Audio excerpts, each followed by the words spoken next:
Primera carta del apóstol Pedro, capítulo 5, versículo 7. Quiero pedirle por favor que ubique su Biblia. Primera de Pedro, capítulo 5, versículo 7, dice así: echando toda vuestra ansiedad sobre Él, porque Él tiene cuidado de vosotros. Estuve esta semana meditando, después de que el pastor me invitara a compartir la palabra hoy.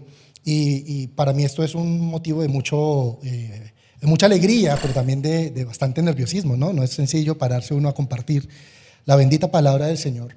Y estuve preguntándole al Señor acerca de cuál sería su mensaje para esta mañana. Y esas cosas que se le atraviesan a uno, estuve recordando, no sé si fue un paseo o una película que vimos con Gabrielito o algo por el estilo, pero vino a mi mente una imagen de un camello. Y algunos datos curiosos del camello. El camello es un animal bastante fuerte, resistente, que tiene la capacidad de soportar situaciones difíciles, climas extremos, y es muy apreciado precisamente en los lugares desérticos, ¿no? Y encontré algunas características que me llamaron la atención. Yo no sabía, pero los camellos uno se los imagina siempre con dos jorobas, ¿cierto? Y esos son los dromedarios, ¿no? Y el camello es el que tiene una sola. Y allí almacenan grasa y tienen dos filas de pestañas y de cejas para proteger sus ojos de la arena, tienen pezuñas grandes para poder tener tracción en los terrenos pedregosos, soportan temperaturas muy altas pero también muy frías, y pueden cerrar sus fosas nasales para evitar que les entre arena cuando van caminando por el desierto. Rara vez sudan, rara vez generan ventilación o refresco a través del sudor. Han llegado incluso a temperaturas de 49 grados en un desierto y no sudan, imagínense eso. ¿Sí? Conservan agua, líquidos durante 10 días, y de ahí la fama que tienen de que no les da sed, pero no es cierto, es que aguantan más que nosotros sin agua. Pero algo que me llamó la atención es que los camellos, cuando están a punto de morir, nadie lo nota, no se sabe. Sencillamente el camello, cuando ya está por dar su último aliento, se arrodilla o se acuesta y no se vuelve a parar. Muere de manera súbita. Y eso es algo que me llamó la atención. Yo, ¿cómo así? Y me puse a indagar, y sí, resulta que esta es una característica de los camellos y pasa en dos momentos. O cuando ya está muy viejo y se va a morir, sencillamente el camello se muere de viejo, y no es como nosotros que van los achaques, la ciática. Anoche mi esposa me estaba ayudando con un dolor aquí en la pierna, ¿sí? Ya el paso del tiempo uno como que comienza a sentirse desgastado, pero el camello no pierde su vitalidad, sino que cuando ya está viejito sigue caminando, y cuando lo ve que se postra, ahí quedó. Y el segundo caso en donde pasa es cuando está puesto bajo demasiada presión. Puede ser un camello vigoroso, joven, sano, pero hay algo que sobrepasa sus capacidades y no comienza a flaquear como el caballo o como la mula, ¿no? Usted les pone peso y el caballo trata de caminar hasta que las patas se le doblan y cae al piso. Sí, es evidente que algo le está pasando. El camello sencillamente colapsa y muere. Y eso es algo que me llamó la atención, me inquietó, porque me puse a pensar, dije, ¿qué tan camello seré yo? ¿Sí? ¿Qué tan camella será mi esposa? Es decir, ¿qué situaciones estamos viviendo en silencio, sin que nadie lo note, hasta que llegue un momento y colapsemos? Por eso el título de mi mensaje en esta mañana es Camellos en riesgo. Y mira a la persona que tiene usted a su lado, a ver si de pronto es un camello que está en riesgo. ¿Sí? Tiene cara de camello, mire si está cerrando las fosas para que no le entre arena. ¿Sí? Mire, me llamó la atención que en diferentes países al trabajo le llaman camello, ¿sí? Y dicen, me voy a camellar, y yo no sé si eso tendrá que ver con esta característica del camello, ¿no? Que en el camello nos ponen a presión, a veces el jefe nos la monta, ¿cierto? Es difícil hasta que uno colapsa y cae. Yo no sé si eso tendrá que ver. Lo cierto es que la Biblia dignifica el trabajo, dignifica el camello, ¿sí o no? Segunda Tesalonicenses 3:10 dice que el que no trabaje, que no coma, ¿cierto? Y Primera Timoteo 5:18 dice que el obrero es digno de su salario. Pero volviendo al camello, y no me refiero al trabajo, volviendo aquí al animal, creo que esta característica de que el camello de repente sucumbe ante una situación no es muy distante a lo que algunos de nosotros hemos atravesado en algún momento, o quizás estemos atravesando en la actualidad. Muchas veces cuando nos encontramos con alguien y nos pregunta, ¿cómo estás? La respuesta, ¿cuál es? Muy bien. Bien, bendecido, en victoria, ¿cierto? Y está bien cuando eso es así, pero se nos ha metido la falsa idea que no podemos decirle a nadie la situación por la que estamos atravesando. De alguna manera nos hemos puesto el disfraz de camellos para caminar por la vida y estar ignorando que estamos atravesando por momentos difíciles. Es como si fuera pecado reconocer que estamos pasando por momentos de dificultad, en el área que quiera, económica, familiar, sentimental, espiritual, en el área que usted quiera. Rara vez cuando tú te encuentras con alguien y te pregunta ¿cómo estás? Rara vez decimos ahí vamos, estoy pasando por un momento difícil, o quizás ora por mí. De pronto no es fácil quizás tener la confianza con todo el mundo. De hecho, la Biblia no nos llama a estar ventilando nuestros asuntos con todos, pero incluso con personas de confianza nos ponemos el disfraz de camello y rara vez contamos lo que está pasando. Aprovechando que estamos cercanos, ¿cierto? Sentados con personas cercanas, pregúntele, ¿cómo estás? A ver, ¿qué tan buenos detectores de camellos somos? Si le dice que está bien y usted lo conoce, entonces dígale, tienes cara de camello. Tienes cara de camella. Y indagando un poco más del tema de aquí, tocando tangencialmente un área de la psicología, y me disculpan los psicólogos aquí presentes o los que nos estén viendo por internet, esta situación de aguantar en silencio, de callar hasta sucumbir, tiene un nombre. Se llama el síndrome de burnout por su término en inglés, pero para los que no les gusta el inglés está el síndrome del desgaste profesional o el síndrome de sobrecarga emocional, síndrome del quemado, la traducción literal, o síndrome de fatiga, particularmente en el trabajo. Y esto está siendo estudiado desde hace algunos años, precisamente porque se ha identificado como un riesgo laboral. Y les traje una estadística de mayo del año pasado, en el marco del mes de la concientización de la salud mental en Estados Unidos, encontraron que el 44% de las 1.400 personas más o menos que encuestaron allí en Estados Unidos se sienten agobiados por el trabajo. El 45% se siente emocionalmente agotado y el 51% se siente agotado al final de su jornada laboral. Si lo traemos hacia Colombia, Latinoamérica, la porción no es diferente. Las estadísticas no varían mucho. Y lo que tienen en común los que contestan o los que están atravesando por esta situación lo han clasificado en 4 síntomas o en 4 maneras que manifiestan este síndrome de agotamiento extremo. Y aquí quizás le va a ser familiar el comercial de hace algunos años, ¿no? El primer síntoma son los síntomas psicosomáticos. ¿Sufre usted de cefaleas, molestias gastrointestinales, insomnio, entre otros? Síntomas conductuales. ¿Sufre usted de problemas relacionales, ausentismo laboral, entre otros? Menos mal, gracias a Dios. Los que ya vayan con 2, preocúpese. Síntomas emocionales. ¿Sufre usted de distanciamiento afectivo, ansiedad y disminución del rendimiento laboral? Ya van 3. Síntomas defensivos. Negación de los síntomas anteriores y desplazamiento de los sentimientos hacia otros ámbitos. Ahí está la negación. Y mire, son temas que uno quizás los ve de manera aislada. A veces uno dice, me duele la cabeza, debe ser porque dormí mal, debe ser que me quiere dar un resfrío, puede ser que me esté sintiendo un poco incómodo por alguna situación, pero cuando uno lo conecta, ese dolor de cabeza constante con un aislamiento y con que estoy irritable y no quiero que me hable nadie y mejor yo atiendo mis asuntos solos, no se meta porque esta es mi vida, ¿sí? Y comienza usted también a bajar el rendimiento en sus actividades cotidianas. Ahí hay un patrón, hay algo raro. Insisto, no soy médico, no soy psiquiatra ni psicólogo para poderle diagnosticar. Lo cierto es que hay algunos patrones de comportamiento que por demás no está el hecho de prestarles atención. Y quizás algo que todos refieren cuando están atravesando por allí es un fuerte sentimiento de impotencia, como que la vida me quedó grande, como que estoy enfrentando a un gigante que pareciera no poder derrotarlo. Cuando me levanto por la mañana, ya me levanto cansado. Usted sabe de qué le hablo, ¿no? Por allá en Deuteronomio 28, cuando se habla de las bendiciones y las maldiciones, se habla, Deuteronomio quizás 28, 18 tal vez, dice, más o menos como que aquellos que se levantan y por la mañana esperando que sea la noche y se van a dormir esperando que sea la mañana. Una desesperanza, un sosiego constante, una falta de ánimo, de alegría, de ímpetu por las cosas que antes quizás le llamaban la atención. Y precisamente cuando hay una sobrecarga en alguna área en particular de la vida. Aquí los estudiosos lo enfocan en el trabajo, pero le aseguro que este no es un síndrome solamente de los que camellan. Este es un síndrome de las personas en general que estamos enfrentando la vida, que estamos enfrentando situaciones.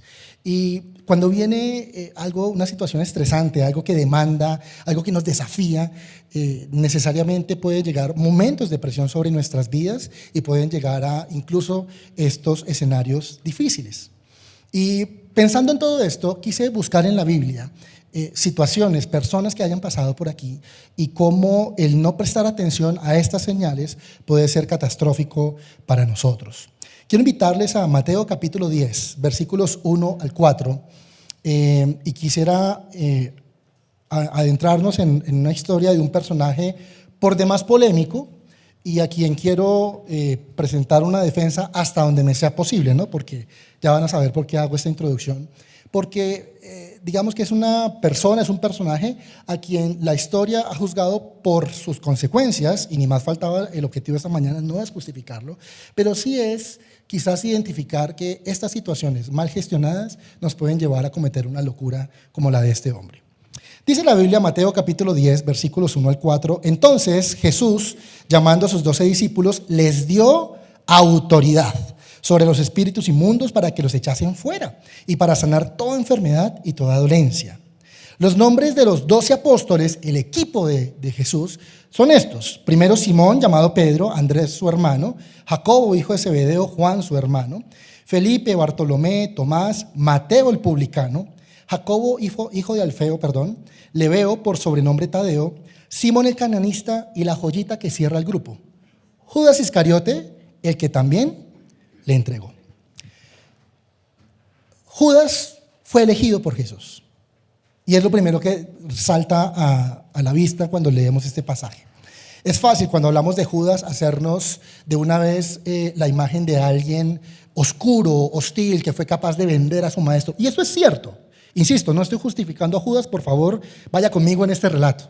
No estoy justificando lo que hizo, pero quisiera que nos detuviéramos por un momento a observar la vida de Judas, a entender qué está pasando en la vida de este hombre. Y lo primero que me encuentro en la vida de Judas es que fue llamado por Jesús. Y no solamente fue llamado por Jesús, sino que tuvo unción, porque en el versículo 1 nos dice que le dio autoridad sobre los espíritus inmundos para echarlos fuera y para sanar toda enfermedad y toda dolencia. O sea, no solamente era un hombre que fue llamado por Jesús, sino además un hombre ungido. Un hombre que tenía autoridad y que tenía el respaldo de parte de Dios. Y ya cuando uno le plantea a Judas de esa forma, uno como dice, güey, la cosa aquí suena rara. Pero no me estoy inventando nada, la Biblia lo dice, ¿sí?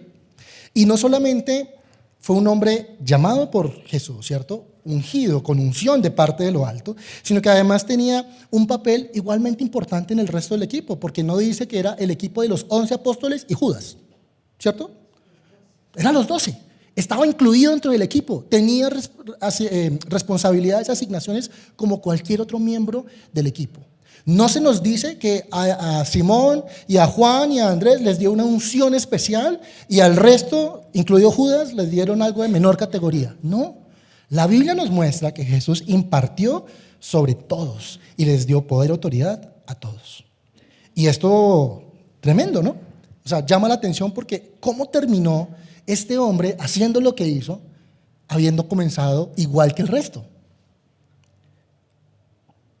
Interesante que este equipo que fue seleccionado para compartir la palabra de Jesús hasta lo último de la tierra haya tenido dentro de sus filas a un hombre como Judas.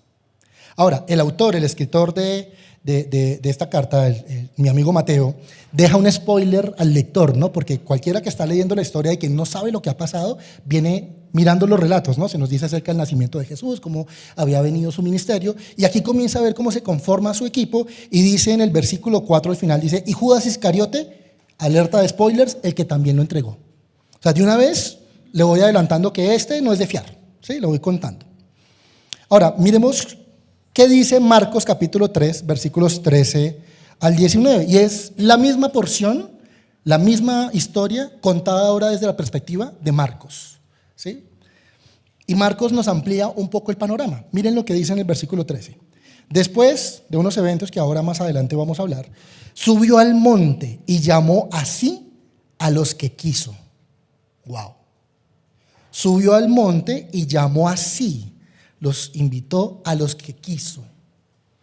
Estableció a 12 para que estuvieran con él y para enviarlos a predicar, que tuvieran autoridad para sanar enfermedades y para echar fuera demonios. Y vuelve y lo relata, ¿cierto? Y en el versículo 19, Marcos también nos hace el mismo favor. Y Judas Iscariote, el que le entregó. Aquí se ve como la bronca que le traían los autores, ¿cierto? Judas Iscariote, el que lo entregó. Y vinieron a casa. Interesante que Jesús llamó a los que él quiso. En Lucas capítulo 6 versículos 12 al 16 se relata esta historia nuevamente y dice que Jesús mismo escogió a sus discípulos. ¿Y cómo los escogió? Pasando toda la noche orando antes de elegir a los 12, lo cual muestra que su elección, fue intencional. O sea, no fue que Jesús estaba con el clasificado buscando quienes se postulaban a la vacante. Él tenía 11, llegó Judas y dijo, ay, sí, venga, metámoslo, pobrecito. No. O sea, no fue un accidente, no fue que se le coló en la lista. No, dice la Biblia que Jesús pasó toda la noche orando, buscando a quienes habría de llamar para el ministerio. Algunos usan este argumento para cuestionar el libre albedrío que tenemos nosotros y de alguna manera justificar lo que hizo Judas. Porque dicen, si ve, Jesús necesitaba al traidor para llamarlo, para tener a alguien a quien echarle el pato.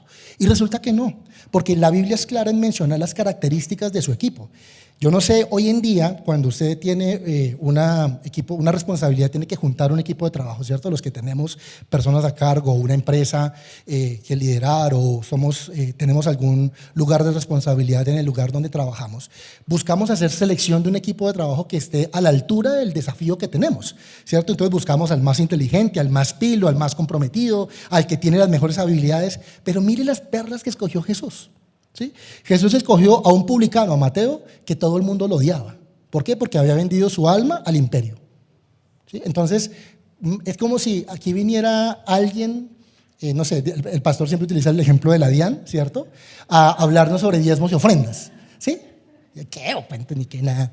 De ese calibre es la cosa. Escogió un guerrillero para hablar de paz, ¿cierto? Imagínense esto, a Simón, un pescador, alguien que no tenía las mejores maneras, ¿cierto? Alguien irascible, ¿sí? Que en un momento de presión sacó la espada y le cortó la oreja a alguien que estaba por llevar preso a Jesús. O sea, imagínense ese cóctel molotov que estaba formando Jesús en su equipo de trabajo. ¿Sí? Cualquiera en el tiempo moderno le diría a Jesús, oye Jesús, te recomiendo una headhunter para que ubiques bien tu equipo, ¿no? Porque, o sea, tú como de elegir personas para el equipo como que no sabes, ¿sí? Y mire que la Biblia es intencional en mostrar las características o tal vez las deficiencias del carácter que tenía el equipo que conformó Jesús, y entre ellos un traidor. Ahora, la pregunta es, ¿a Judas le tocaba ser Judas? Y definitivamente no. Cualquiera de los que estaba allí podía entregarlo, cualquiera. Ahora, ¿que Jesús sabía que iba a ser Judas? Sí, porque recuerden que Él es Dios, es omnisciente. Él lo sabía y aún así lo amó. Y aún así le dio una oportunidad. Aún así le predicó. Aún así le ungió, aún así escuchó su enseñanza. Quizás, y esto es una mera especulación, con el anhelo de que fuera otro y no fuera él, ¿no? Judas estaba haciendo camello en ese momento, porque había una situación en su interior con la que él estaba batallando y que no se nos evidencia que él haya gestionado esta situación. ¿Y por qué me atrevo a decir algo como lo anterior? Juan capítulo 12, versículo 6, se nos dice que él era el tesorero del grupo, que él era el encargado de administrar los recursos del grupo de Jesús. Y no solamente se nos dice que era el tesorero, sino que también tenía una debilidad con el dinero, ¿cierto? Dice la Biblia que él guardaba el dinero y que sustraía, que robaba del dinero que tenían en la bolsa. También lo menciona en el capítulo 13, versículo 29. Ahora, centrémonos en la primera parte de esta declaración, y es que Judas había sido delegado como tesorero. Imagínense si usted estuviera en la gerencia general de una empresa y tuviera que elegir a alguien que administre las finanzas, ¿usted a quién buscaría para que administrara esa área de la organización? ¿A quién buscaría? ¿Alguien responsable? ¿Qué más? Honesto, honrado, ¿cierto? Cumplido, ¿cierto? Diligente. Pregunta, ¿será que Jesús no se dio cuenta? Por supuesto, yo creo que estas eran características que tenía este hombre. De otra manera no lo hubieran puesto allí. De otra manera no le hubieran entregado esta responsabilidad.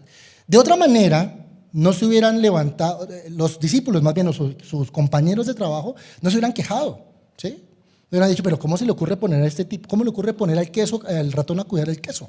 ¿Sí? Recuerda cierto consejo de ministros que no me quiero referir ahorita, donde se levantaron porque había alguien que no consideraban digno para el lugar. Y mire que la Biblia no muestra eso.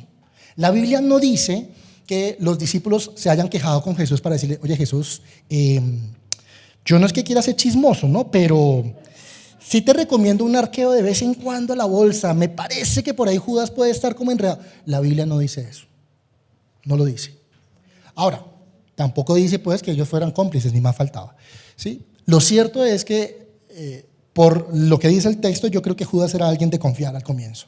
Era una persona que tenía las cualidades y las competencias dignas para poder ser puesto en un lugar importante. El problema estuvo en el momento en el que se le torció el corazón, en esa coma, en ese versículo. Era el tesorero, era el que guardaba la bolsa, pero sustraía de ella. La Biblia no nos muestra evidencias de en qué momento esto comenzó a suceder en su corazón. De hecho, me puse intencionalmente a buscar todas las referencias bíblicas acerca de Judas en los evangelios para tratar de armar el retrato de este personaje, tratar de entender sus intenciones, su comportamiento, y no es mucha la información que hay.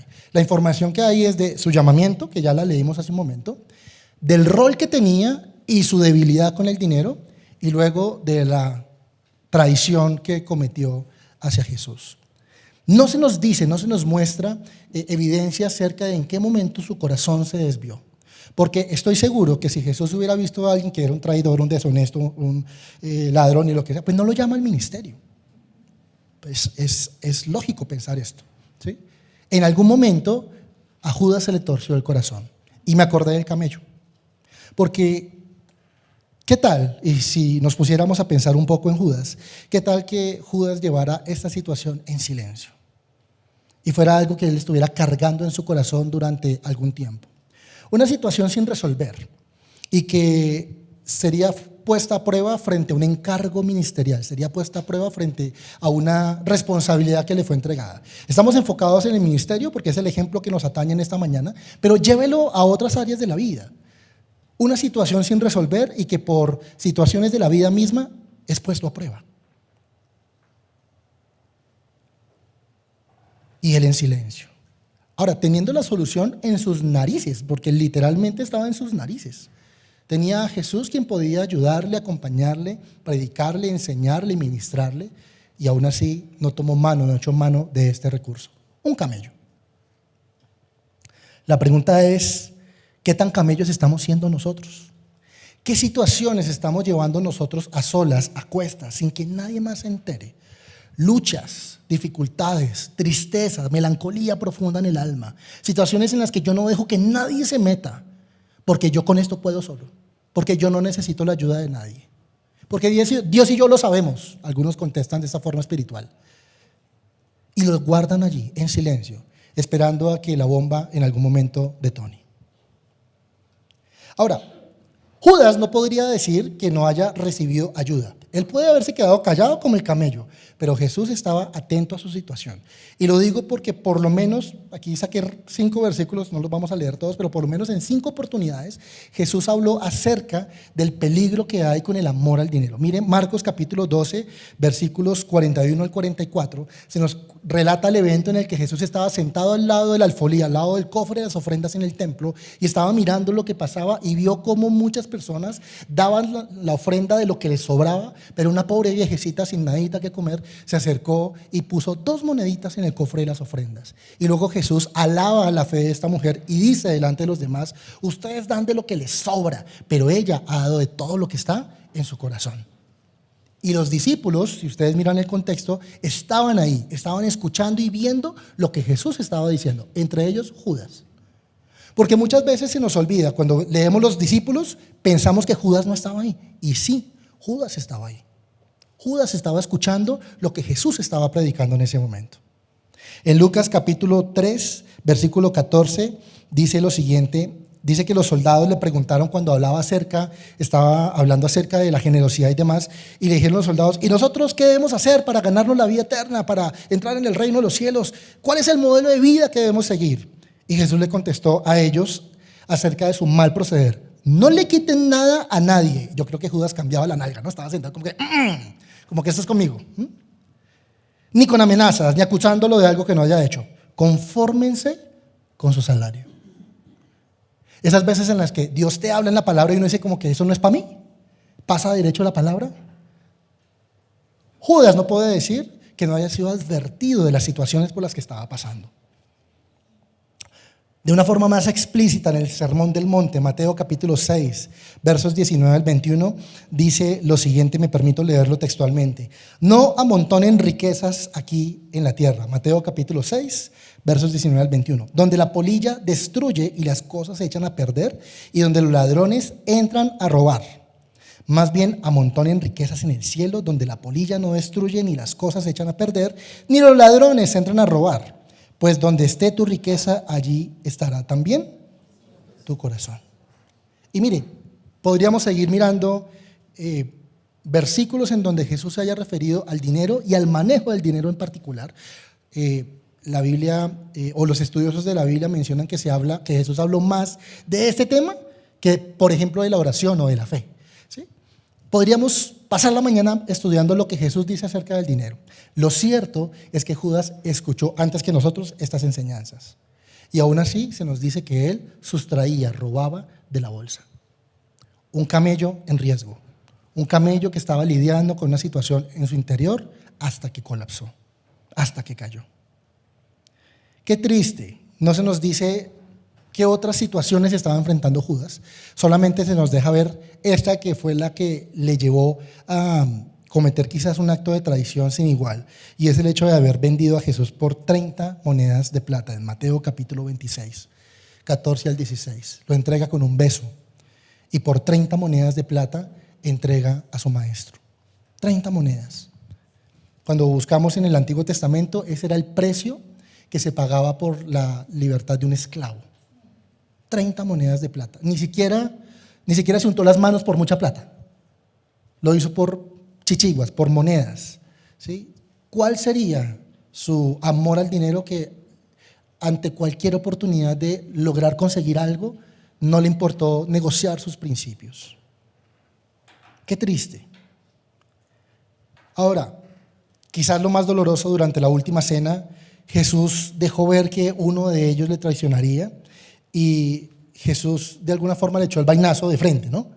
Estaban sentados a la mesa y en Juan capítulo 13, versos 26 al 27, está hablando y dice: mire, aquí con el que yo voy a mojar el pan, este va a ser el traidor, este va a ser. ¿Sí? Y de alguna manera ya Judas se siente descubierto y tiene que salir y perderse, y ya sabemos cómo termina la historia.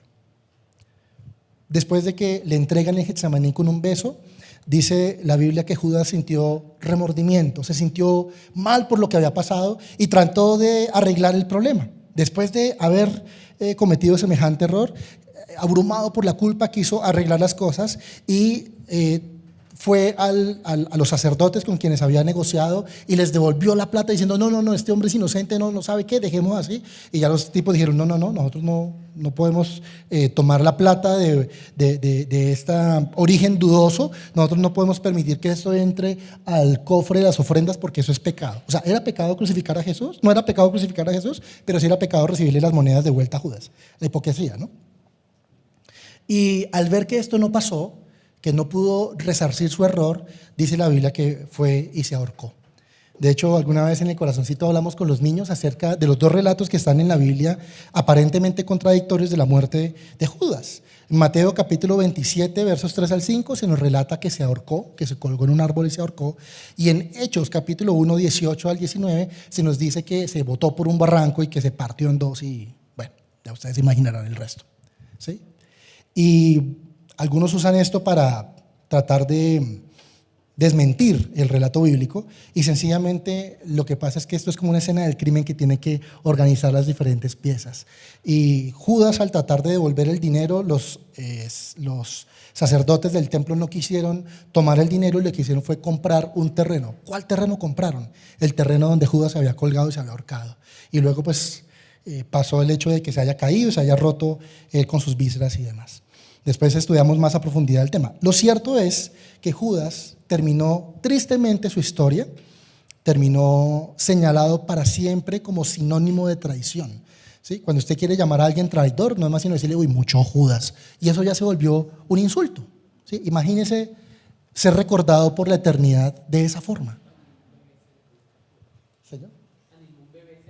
Exacto, a ningún bebé le ponen Judas, ¿no? Ay, ¿cómo le van a poner al bebé Judas? No, tal vez no. ¿Sí? Es un nombre prohibido. ¿Sí? Es que es más, ni jugando stop usted lo usa, ¿sí o no? Nombre por J, no. Paso. ¿Cierto? Paso. Ese es el legado que le dejó Judas a su familia incluso, y es el legado que le acompaña por la eternidad. Así termina la vida de un camello que colapsó de manera súbita. Qué triste.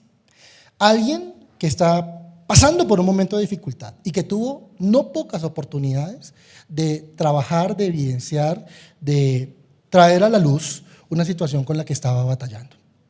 Pregúntele por segunda vez en esta mañana a la persona que tiene al lado, ¿cómo estás?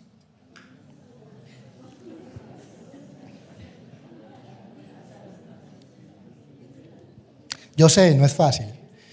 Y no es fácil porque esto es un ejercicio de vulnerabilidad, no es sencillo. También es cierto que si preciso le tocó con una persona con la que nunca venimos, por ejemplo, los que nos acompañan hoy por primera vez, nos dicen, yo que le voy a andar contando aquí a los demás. Por supuesto, ni más faltaba. Pero usted sabe a qué me refiero, ¿no? El hecho de estar ocultando las dificultades por las que estoy pasando, ¿sí? El querer mostrar una imagen de invulnerabilidad, de superioridad, incluso en nuestra casa, ¿sí?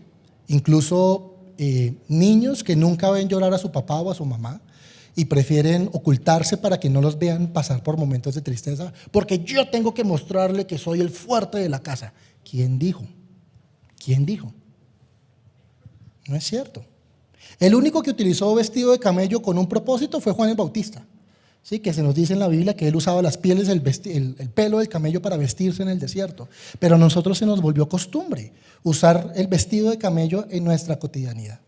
Se nos volvió costumbre ocultar las situaciones por las que estamos atravesando.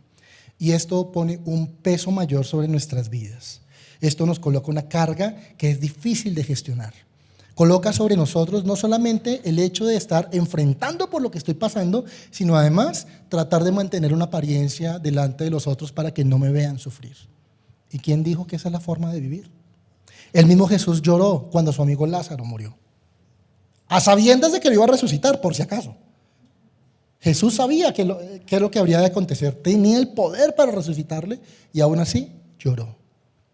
Cuando su primo Juan el Bautista fue decapitado, dice la Biblia que él tuvo que tomar un momento a solas, subir al monte y llorar, para descargar su corazón. Y si Jesús lo hacía, ¿qué nos hace pensar a nosotros que no podemos mostrarnos vulnerables, que no podemos confiar en las personas cercanas para poder decir, oye, ¿sabes qué? Necesito que ores por mí. Estoy pasando por un momento difícil. No quiero que me acontezca lo de Judas. ¿Qué tan diferente hubiera sido la historia si Judas hubiera tomado un momento a solas a Jesús y le hubiera dicho, Jesús, mira, gracias por la confianza, gracias por darme la oportunidad de ser el tesorero y demás, pero sabes, tengo problemas con el dinero, ¿sí? Esto es una situación difícil para mí y esto me pone en riesgo, me pone en tentación. Es más, ya he robado y ya he sacado de la bolsa de las ofrendas y demás, y no puedo seguir haciéndolo porque sé que esto te deshonraría. ¿Qué diferente hubiera sido la historia? Y hoy no estaríamos diciendo, uy, mucho Judas, sino quizás, uy, mucho Pedro. No sabemos. No sabemos. ¿Qué habría pasado si Judas alza la mano y dice, necesito ayuda? ¿Sí? Expone su vulnerabilidad, se expone la situación por la que está pasando y pide que alguien le apoye, le acompañe en el proceso que está pasando. Ahora, el otro extremo, ¿cierto? Es el que llora por todo, ¿no? El que lo deja al bus y, ay, es que esta vida, es que todo me todo es mal, ¿sí? Llega tarde al trabajo y se pone bravo porque no se levantó temprano, sino porque la culpa la tiene el Transmilenio que va lleno, ¿sí? Está al otro extremo, el que le echa la culpa a todo lo demás y que nada está relacionado con lo que él hace, ¿sí? De hecho, volviendo al diagnóstico del síndrome del agotamiento emocional, los terapeutas hacen una advertencia y dicen, mire, no todo el estrés que usted siente en el trabajo es este síndrome, porque por si acaso el trabajo es estresante. Y no me diga la cotidianidad en la casa, lidiar con un niño pequeño, 2 niños pequeños, es estresante, es demandante, ¿sí o no, esposas? Por supuesto que sí, ¿sí o no, esposos? ¿Cierto que sí? Es desafiante. O sea, no solamente es una situación del trabajo, ¿sí? Y no todo el estrés termina en esa situación. Yo creo que parte de madurar, parte de crecer y de ser cristianos ya maduros, tiene que ver con el hecho de entender que la vida es un sub y baja, ¿no? Hay momentos en donde somos puestos a prueba y hay momentos donde descansamos para tomar aire y una vez más somos puestos a prueba. Pero yo me refiero a una situación que va mucho más allá, una situación que te sobrepasa claramente y que hace que tus piernas flaqueen. Hace unos años, junto con mi esposa, ustedes conocen la historia cuando estuvimos al borde de la muerte, recuerdo mucho que después de quizás unos 15, 20 días allá en cuidados intensivos, estábamos los dos a solas en la habitación después de un choque psicótico, un brote psicótico que le dio por los medicamentos que le dieron. Y ese día ella estaba particularmente sensible, estaba llorando. Y me acerqué a preguntarle y le dije, amor, ¿qué tienes? Y ella abrió su corazón en ese momento. Comenzó a contarme que durante la pandemia, llevábamos tal vez 3 meses, 4 meses encerrados por la pandemia. Pues claro, todos nos vimos abocados a trabajar desde casa y en mi trabajo pues todo el día es hablando con personas, en reuniones y demás. Y ella me contó en ese momento que sentía una carga, un estrés muy profundo para que Gabrielito no hiciera ruido y me interrumpiera en mis reuniones. Yo no me di por enterado, no me di cuenta de lo que estaba pasando. Y para mí fue triste darme cuenta de esta situación en la clínica y no haberlo identificado previamente en la cotidianidad de nuestro hogar. Y esto lo digo porque es fácil ponerme yo en el papel del esposo y decirle a mi esposa, no seas camella, ¿sí? Porque cada vez que yo te pregunto, ¿cómo estás, mi amor? Bien, ¿qué te pasa? Nada, ¿sí? Porque así son, ¿o no, mujeres? No, eso no, ¿cierto? No, esas son las del otro servicio, las de este servicio no pasa, ¿cierto? No, eso no. Pero eso no es exclusivo de las mujeres, también de los hombres, ¿cierto? Mi amor, ¿cómo te fue en el trabajo? Bien. Normal. ¿Y qué hiciste? Trabajar. Y es fácil uno tomar la disculpa de decir, es que ella no habla, es que él no dice, pero la pregunta es, ¿y el que está al lado pregunta? ¿Y pregunta intencionalmente? ¿O se queda solo con el primer no, o con el primer bien, no me pasa nada? ¿Sí? Porque por si acaso creo que es un llamado también al hecho de realmente estar interesado en lo que la otra persona siente o está atravesando. Es difícil entrar donde no te abren la puerta, ¿sí? Y por más de que yo insisto, pero cuéntame qué te pasa, nada. Y es difícil, ¿sí? Es difícil, pero insístale, pregúntele a su esposo cuando él está chocho y que no quiere comer, pregúntele, ¿sí? No le cantaletee, pero pregúntele, ¿sí? Cuando ella está digna, dice, pues no me pasa nada, usted debería saber lo que me pasa, chocholéela, pregúntele, ¿sí? Insístale. Porque a veces el camello lo único que necesita es alguien que lo saque de esa situación, un empujoncito para salir de allí. Yo creo que en esta mañana nos vamos desafiados a dejar de ser camellos o perseguir camellos también, ¿sí? Es decir, mostrarnos un poco vulnerables, quizás abrir las puertas y reconocer que necesitamos ayuda, que no la estamos pasando bien, pero por otro lado, estar con los ojos atentos, porque nosotros no sabemos con cuántos camellos estamos sentados alrededor, no sabemos. Mi suegra tiene una frase, dice, uno no sabe la sed con la que vive el otro, ¿sí? No sabemos las situaciones por las que el otro pueda estar atravesando. Para cerrar, déjeme darle 2 consejos que extraigo hoy de Números capítulo 11 para enfrentar este enemigo silencioso, el síndrome del camello. ¿Cómo podemos enfrentar esta situación? Y déjenme los pongo en contexto. Moisés, un camello porque fue un hombre recio, resistente, fuerte, por si acaso atravesando el desierto, ¿no? Conduciendo a la nación desde la esclavitud hacia la libertad, atravesando por momentos difíciles, soportando muchas veces la ingratitud de un pueblo que lo único que sabía hacer bien era quejarse, ¿sí? Porque ni daba las gracias, ¿sí? Un pueblo difícil, unas personas duras para poderles servir, ¿sí? Alguien que en lugar de agradecer lo que hace, por el contrario exige aún más, ¿sí? Que los esposos o las esposas digan amén a eso, ¿no? A veces pasa eso en las casas. Difícil. Y en este contexto se nos deja ver en Números capítulo 11 que una vez más, como de costumbre, está el pueblo quejándose. En el versículo 10 se nos deja ver que el Señor se enojó por lo que estaba aconteciendo con el pueblo porque se estaban quejando del maná. No tenían nada para comer, ¿sí? Y el Señor les envía pan del cielo para que se alimenten y dicen, ¿otra vez maná? Estoy cansado de comer lo mismo. Y comienzan a quejarse. La ira del Señor se encendió, pero miren lo que pasa en el versículo 11.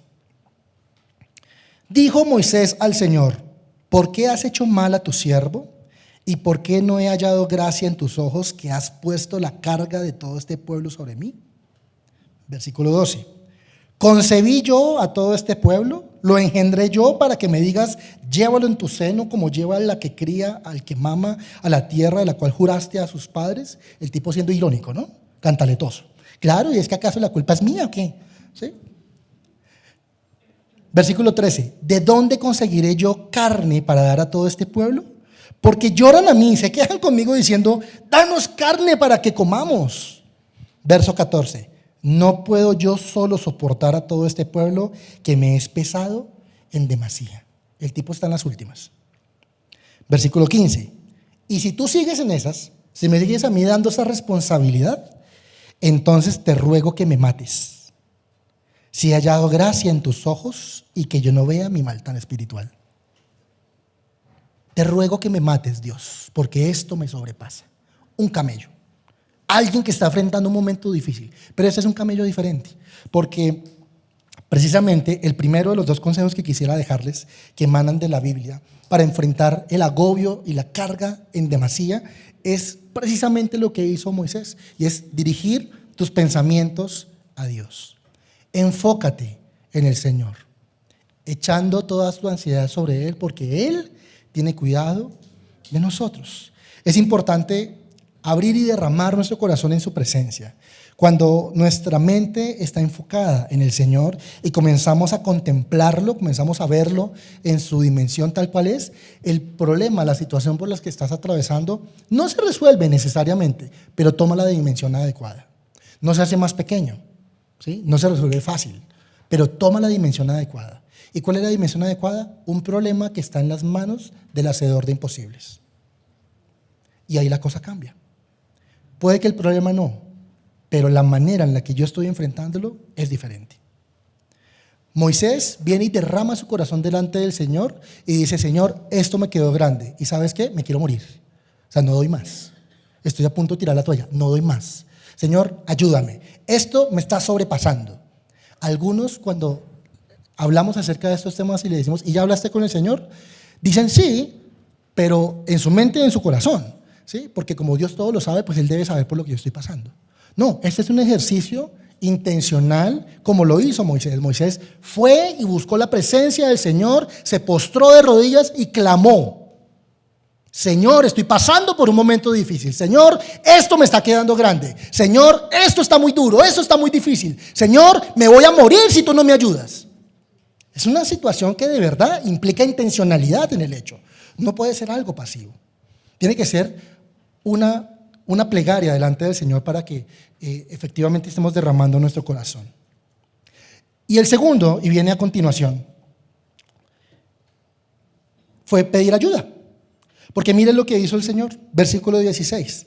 Entonces Jehová dijo a Moisés, reúneme 70 varones de los ancianos de Israel, que tú sabes que son ancianos del pueblo y sus principales, o sea, personas de confiar, y tráelos a la puerta del tabernáculo de reunión y que esperen allí contigo. Y yo descenderé, verso 17, y hablaré allí contigo y tomaré el espíritu que está en ti y pondré en ellos. Y llevarán contigo la carga del pueblo y no la llevarás tú solo. pida ayuda. No me malinterprete. El Señor es todo suficiente para poder ministrar y ayudar en las situaciones que estamos pasando. ¿Cierto que sí? Pero el Señor decidió ayudarle a Moisés a través de sus hermanos, a través de los que estaban a su alrededor. Y este es un detalle no menor, porque la Biblia nos menciona que Moisés hablaba con Dios cara a cara como aquel que habla con su hermano. Así dice la Biblia que hablaba Dios con Moisés, ¿sí? De panas, pues. Nos veíamos a la cara, ¿sí? Pero para este caso, alguien que veía, si se quiere, corporalmente a Dios, o sea, que lo veía cara a cara, no recibió una administración donde Dios mismo puso su mano y oró por él para que esto pasara. No, dice la Biblia, tráeme a 70, tráeme a personas confiables, tráelas acá para que no lleves la carga tú solo. Pide ayuda, no seas tan camello, pide ayuda. El Señor va a permitir y va a propiciar situaciones como estas en las que esta mañana un camello les habla para poder hacer conciencia sobre estas situaciones y traer libertad a estos momentos por los que estamos pasando por cautividad. Quiero invitarle a que por favor se ponga de pie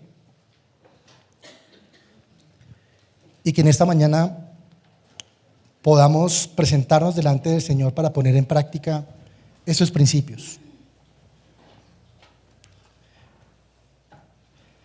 Esto es algo que intencionalmente hemos hablado con mi hijo, con Gabrielito, cuando está pasando por desafíos, situaciones propias de la edad, ¿no? El hecho de controlar sus esfínteres, de controlar sus emociones, de comportarse bien y demás.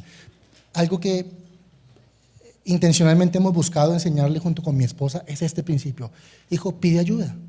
Para eso está papá y mamá, pide ayuda. Y yo no sé en qué momento yo extravié ese consejo para mí. En qué momento las palabras que mi papá y mi mamá me dijeron, pide ayuda, dejaron de ser relevantes para mí en mi cotidianidad. Al igual que tú, yo también he enfrentado situaciones en las que pretendí resolverlo solo. Pretendí tener la fuerza suficiente como Judas para mantenerlo en secreto y salir adelante sin que nadie más lo notara. Y el resultado, si bien es cierto, no terminé colgado en un árbol, sí se murieron áreas de mi vida. Y por eso creo yo que Dios me ha enviado en esta mañana para hablarte y advertirte que no te conviertas tú en un Judas, que no sucumbas de repente, que estás a tiempo para levantar la mano y decir, ¿sabes? Necesito ayuda con esta situación. Cierra tus ojos allí, por favor, y quiero que reflexiones por un momento en estas palabras. Y yo no sé cuál sea la carga que llevas en tu joroba. No sé cuál sea la lucha que estés enfrentando. Quizás pueda ser la preocupación por una situación propia en tu familia, algún tema de salud y que tú llevas en silencio porque te tienes que mostrar fuerte para tu familia. Habrá otro quizás que siente la carga de responder financieramente y las finanzas no ayudan y el estrés no te permite dormir, no te deja descansar.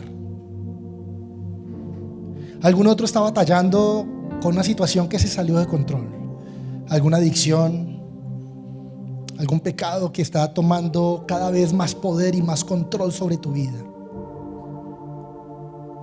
No sé cuál sea la carga que estás llevando hoy en la joroba, no sé. Pero lo que sí sé es que por nada estéis afanosos, sino que sean conocidas todas tus súplicas, todas tus peticiones delante de Dios con toda oración y ruego, con acción de gracias. Y escucha esto, iglesia: la paz de Dios, que sobrepasa todo entendimiento, guardará tu corazón y tu pensamiento en Cristo Jesús.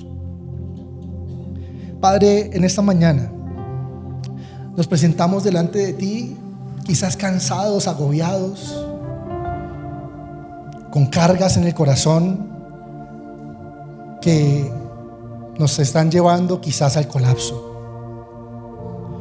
Tu palabra dice, Señor, que tú no pones una carga más pesada sobre mí de la que yo pueda llevar. Pero sabes, Dios, hoy te vengo a hablar no de tu yugo que es fácil y ligero, sino de las cargas que yo mismo he tomado. de las situaciones, Señor, en las que yo mismo he entrado y me he cargado, Señor. La tristeza, la soledad, la angustia, la preocupación que no me deja dormir, Señor, que se me roba el sueño. Hoy la ciencia lo estudia y le pone nombre de síndrome y le pone síntomas. Pero la realidad, Señor, es que me siento agotado, me siento agobiado. Habla allí con el Señor. No necesitas gritarlo, pero habla allí con el Señor. Habla acerca de tu situación y de lo que estás atravesando, de cómo necesitas que en esta mañana pase algo diferente, porque de otra manera quedaré postrado y no sé si me voy a volver a parar. Habla allí con el Señor acerca de lo que te está pasando. Quiero que veas al Señor en esta mañana preguntándote cómo estás, y no quiero que le preguntes bien, en victoria. No quiero que le contestes como siempre lo harías, sino que en esta mañana puedas decir: Señor, necesito tu ayuda, necesito tu intervención, necesito, Señor, que tú me rescates en esta mañana. Necesito que tú me ayudes, Señor, porque francamente no veo la solución, no veo la salida. Esta situación que estoy enfrentando cada vez es más oscura. Esta circunstancia que estoy enfrentando cada vez es más difícil, Señor, y no veo alternativa, no veo cómo salir de allí. Y quizás tú no estés pasando por ahí, pero a tu lado puedas tener a alguien que sí. Y quizás debas en esta mañana pedir perdón, así como tengo que pedirlo yo, por no tener mis ojos abiertos, mis oídos atentos al clamor de los que sufren a mi alrededor. Porque me he comportado como el sacerdote o el levita de la parábola del buen samaritano, que ven a alguien sufriendo y sencillamente pasan por un lado. Perdóname, Señor, porque a veces no me doy cuenta de los camellos que están a mi alrededor. Estoy enfocado en mis circunstancias, en lo que estoy viviendo, y se me olvida, Señor, que tú me has dado poder y autoridad para sanar a los que sufren. Hemos sido llamados como tus discípulos, Señor, y hemos sido encomendados con la misión de poder sanar a los quebrantados de corazón. No sé cuál seas tú en esta mañana, aquel que necesita ayuda o aquel que está dispuesto a brindarla. Solamente te pido que te acerques hoy en esta mañana. Acércate hoy en esta mañana al Señor, al dador de vida, aquel que tiene en sus manos la solución, aquel que tiene en sus manos la manera de levantarnos, darnos aliento, ánimo y seguir adelante. Dice el Señor en su palabra que Él no quebrará la caña cascada, que Él no apagará el pábilo que humea. Y hoy en el Señor, en esta mañana, viene a traer fuerza nueva, aliento nuevo, aquel que sus rodillas están a punto de flaquear, de desfallecer, aquel que necesita que sus manos sean levantadas en alto una vez más, porque el peso de la vida lo está abrumando. Y si tal vez tú te sientes de esta manera, yo te quiero invitar a que levantes tu mano en señal de: Señor, necesito que tú me ayudes. Ayúdame, Señor. Y si hay alguien alrededor, quiero pedirle que usted acompañe a esa persona, acompáñela, abrácela, ore por esa persona, ministrele. Eso nos hace iglesia, confesar nuestras luchas unos a otros y orar para que seamos sanados, porque la oración eficaz del justo puede mucho. Y en esta mañana, Señor, yo te pido que ríos de salvación, de sanidad, fluyan en esta mañana en nuestra iglesia, en nuestra congregación, en las familias que nos están viendo a través de la señal en vivo, personas que necesitan hoy ser levantadas de ese lugar de postración, y que vengas tú, Señor, a través de las personas que están alrededor, para ministrar, para levantar, para abrazar, para decir: no estás solo, no estás sola. Mira que yo he levantado a 70 ancianos, 70 personas confiables a tu alrededor, para que no lleves la carga tú solo. Yo te pido, Señor, que tomes del espíritu que está acá y pongas sobre estas personas, para ayudar a levantar la carga de aquel que está sufriendo, de aquel que está batallando con situaciones en su interior.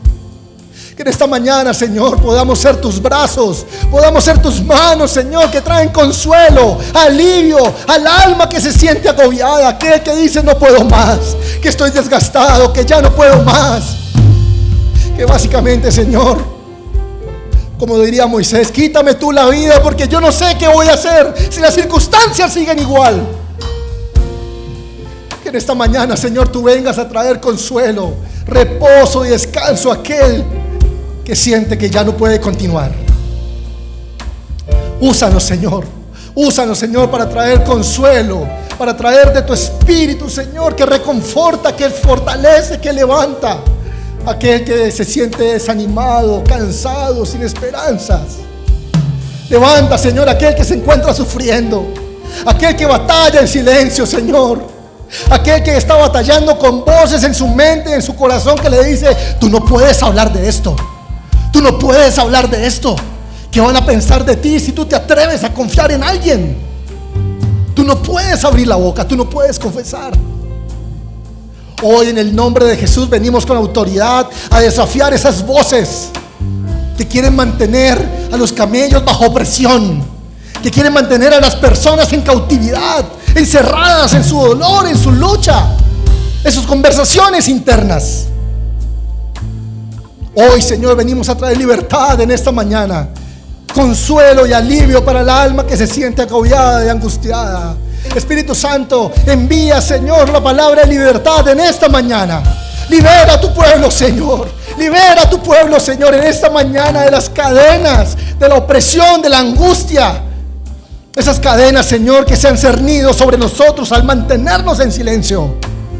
Y hoy, como Moisés, Señor, corremos a tus pies y te decimos: Señor, sálvanos, Señor, ayúdanos. Esta carga es más pesada de lo que yo puedo llevar.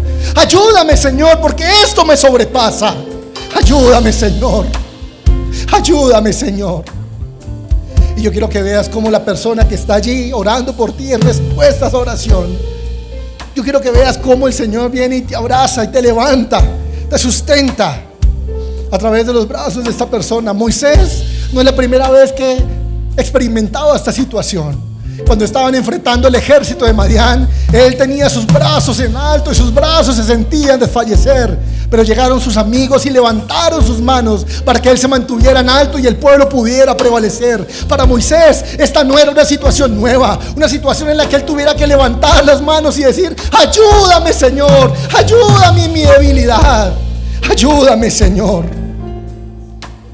Y por eso en esta mañana podemos decir: bendito sea el Dios y Padre de nuestro Señor Jesucristo, Padre de misericordias y Dios de toda consolación, el cual nos consuela en todas nuestras tribulaciones, para que podamos también nosotros consolar a los que están en cualquier tribulación, por medio de la consolación con la que nosotros somos consolados por Dios. Señor, te doy gracias porque tú eres cercano a los quebrantados de corazón. Gracias por traer libertad, por traer de tu Espíritu en esta mañana, para traer sanidad y libertad y poder ser instrumentos que extiendan de tu gracia hacia otros. Señor, te doy gracias por lo que está sucediendo en esta mañana. Ríos y ríos de sanidad, ríos y ríos de libertad en esta mañana. Ríos de sanidad, Señor, en esta mañana. Ríos de salvación en esta mañana, Señor. Que tu tierno y dulce Espíritu, Señor, traiga consuelo al corazón. Consuelo al corazón. Porque el Señor es aquel que enjuga toda lágrima. Aquí está el que consuela todas nuestras heridas. Aquel que tiene compasión de cada uno de nosotros. Aquel que llora contigo cuando estás llorando y la vida duele. Está aquí para levantarte, para sostenerte y para decirte: no te rindas. No te rindas. Confía, solamente confía. Confía. Esto también pasará. Esto también pasará. Confía. Confía. Te damos gracias, Señor, en esta mañana por tu dulce Espíritu trayendo libertad. En el nombre de Jesús.